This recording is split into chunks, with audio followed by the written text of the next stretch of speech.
What's poppin'? It's Jay, your mental health bestie again. So nice to have you back. And if you're new, welcome. You're probably wondering, what are we doing here, Jay? Well, I'm here to share my experiences on my personal mental health journey dealing with depression and anxiety and how I'm turning my wounds into wisdom, and you can too. So let's get to it. Again, these are my personal opinions and experiences. So please keep it cute in the comments. Keep it cute because we're all here just trying to live our best lives and protect our peace at the same time. Got it? All right, let's work. Today, I'm gonna give you 5 ways how I protect my mental health when it comes to the workplace. And number 5 is something that you would think is obvious, however, it is not.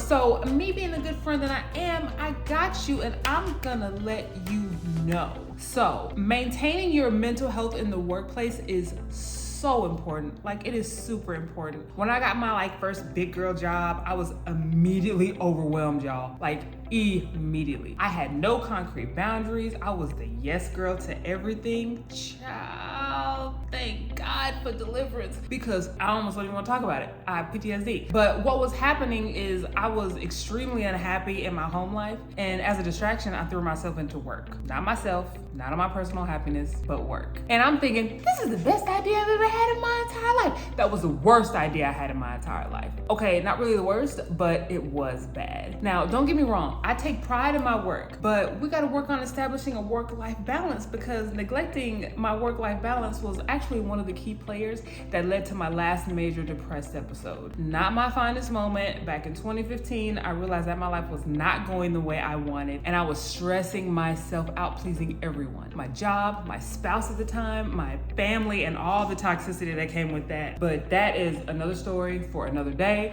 But however, I ultimately just crashed. And when I mean crashed, I mean as in I was staying in the same spot for 3 days, crying, sleeping in the dark, isolated myself from everyone. I was even sliding down the shower wall crying like I'm in a 1993 music video. Just, I was out of there. But once I did pull myself up and I made it to therapy, I realized that I needed to pivot. I needed to pivot big time and just take control of my life. I needed to take control of my life. I was instructed by my therapist that the one thing that I lacked was boundaries. I had little to no boundaries when it came to any aspect of my life, especially work. So my therapist was like, girl, you need to place some boundaries when it comes to the workplace to protect your mental health. You really do. Without further ado, our lesson from Jay's mental playbook. You like that? That's what we're gonna start calling these little lessons. Lessons from the Jay book, the mental playbook.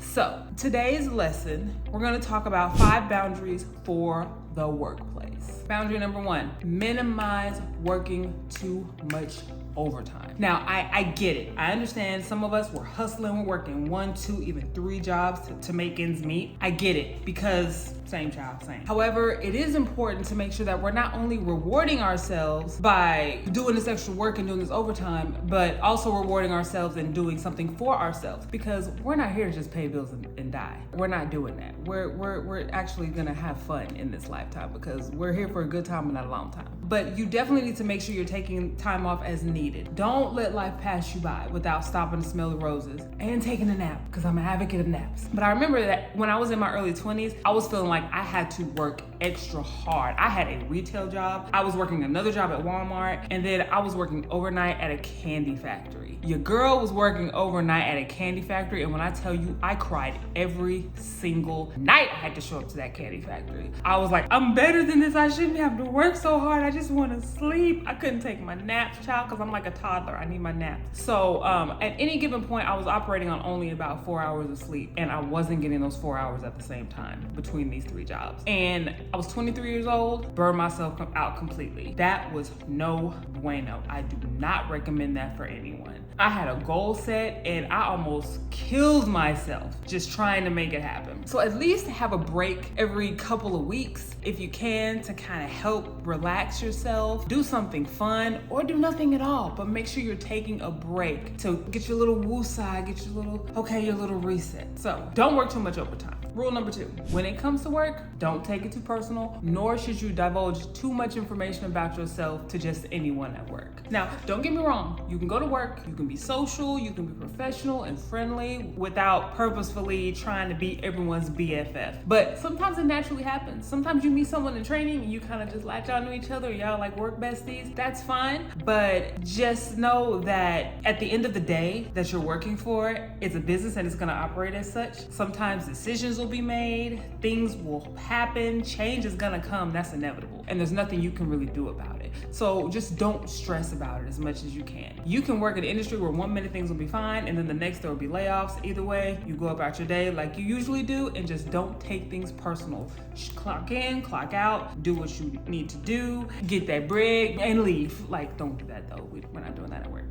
We're not doing that at work. But again, just be careful who you share like intimate parts of your relationship with, because not saying that it's a me versus you situation, but in the workplace, it's always going to be a me versus you to a certain point. So definitely don't say too much about anything that could potentially, I don't want to say incriminate yourself, but just nothing that anyone could potentially use against you for any reason at all. So keep it cute, clock in, clock out, do whatever you need to do, and then just be done with it. Be done with it. And listen, as a bonus, if you work from home, once you clock out, don't discuss work at all. How about we just not even talk about it? Because if your job can be a little stressful, talking about it off the clock can actually kind of screw up your mood. You don't want to be that person that's also always talking about work whenever they're out with their friends, because we all know someone like that and we all don't like it. Even though we try not to say anything, we really don't like that. So we're not going to be that person. Ain't nobody tired to hear about your work woes at the bar, girl. Take the shot, and are you getting the salmon meatballs, or are we splitting the nachos, or what the fuck? So yes, just don't take work too personal. Do what you need to do and then leave and go on about your life.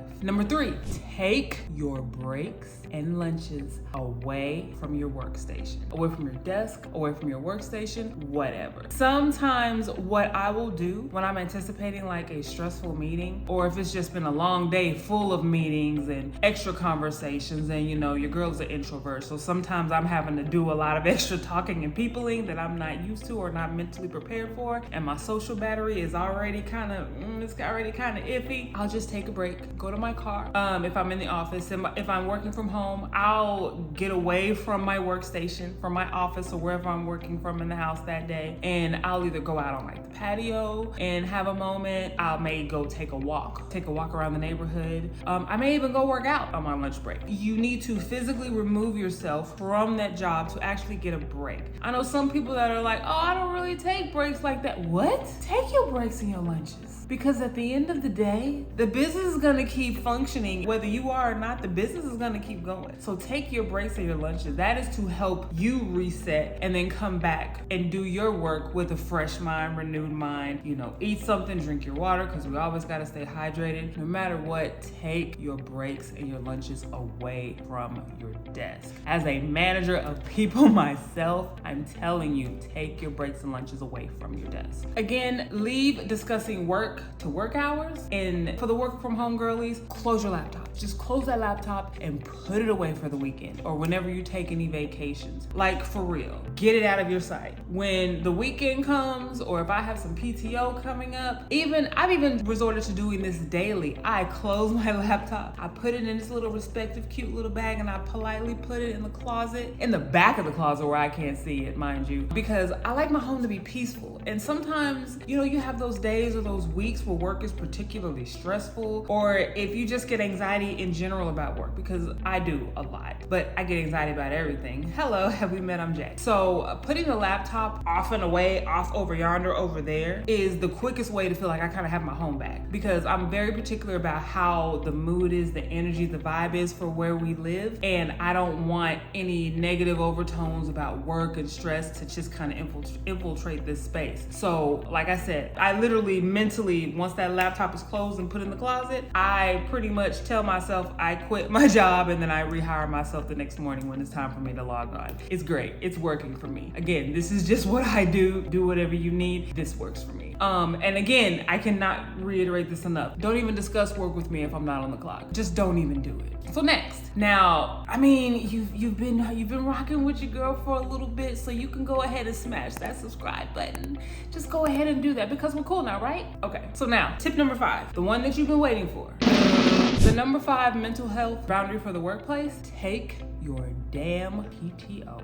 For real, take your PTO. I know it seems like you shouldn't have to say that, but I have to say that. Take your PTO. Now, as a self-proclaimed PTO princess, I am here to tell you that I actually learned how to use my PTO for the benefit to actually change the game with my work-life balance. I could do a whole video on like PTO alone because that's something I could talk about all day long. So like, did you know that over 765 million PTO days were unused in America in 2022? What? So we're just giving away free time? Because time is a luxury in itself, and we're just throwing it away? Well, y'all are throwing it away because I'm not throwing it away. I mean, would you just throw away a designer purse? I think not. So take your PTO. You earned it, you worked hard, or you worked. For some of us, you just worked, but at the end of the day, you earned it. So, I mean, we spend all this time asking for a job with benefits, and then there's people out here that don't use them to your advantage. I just don't understand. There are so many different ways that you could use your PTO to your benefit, whether it's taking an extra day after a major holiday like Labor Day or something like that, and making your 3-day or 4-day weekend into a 5-day weekend, using time around Christmas, or just time when it's off-peak season and flights are cheaper and hotels are cheaper. My favorite thing to do is to take a day off and do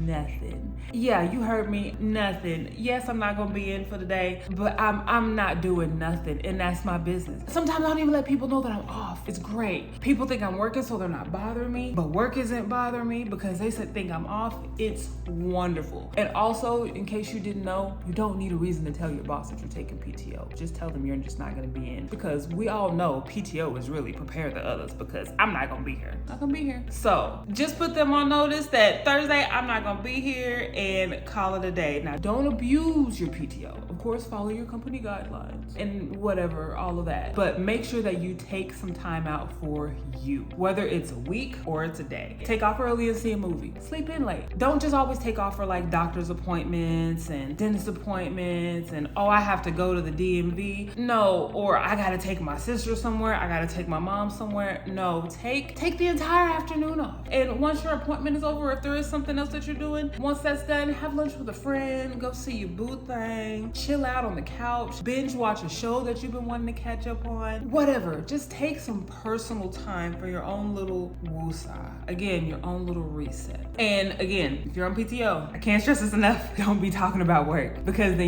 if you're not on the clock, you shouldn't be talking about work. Be on the clock and get paid to talk about work. If someone wants to ask you something about work, wait till you're clocked in so you can get paid to do that. So tell me, did any of you find these tips helpful? What's something you practice in order to protect your mental health in the workplace? Let me know in the comments. I mean, like I said, I can go on and on and on about boundaries in the workplace. Don't get me started. I might have to do a part 2 because I have some more. These are just some of the first few that I thought of, the first 5, but there's definitely more. But until then, not just only in the workplace, but protect your peace, because the audacity in these streets is at an all-time high. So until next time, thank you for joining. Talk to y'all later. Bye, guys.